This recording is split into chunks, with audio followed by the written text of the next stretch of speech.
முள்ளங்கி பக்கோடா செய்ய போகிறோம். அதுக்கு ஒரு பெரிய முள்ளங்கியை துருவி வச்சுருக்கேன். இதை ஒரு பவுலில் சேர்த்துக்கிடுங்க.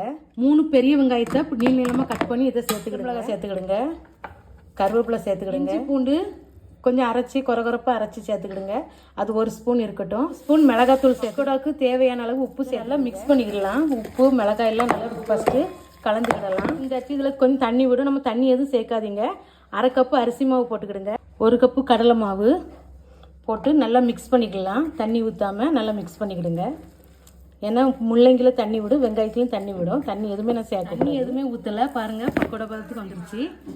இனி நம்ம வடைச்சட்டியை சூடு பண்ணி வச்சுருக்கேன். எண்ணெய் ஊற்றி இந்த மாதிரி சின்ன சின்னதாக கிள்ளி போட்டுக்கிடுங்க. பாருங்கள், சூப்பராக வந்துருச்சு. இதை அப்படியே மாற்றி மாற்றி போட்டு வேக வச்சுக்கலாம்.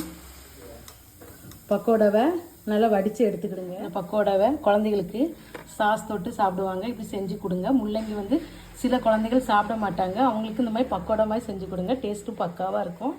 இந்த வீடியோ பிடிச்சிருந்தா லைக் பண்ணுங்கள், ஷேர் பண்ணுங்கள், சப்ஸ்கிரைப் பண்ணுங்கள்.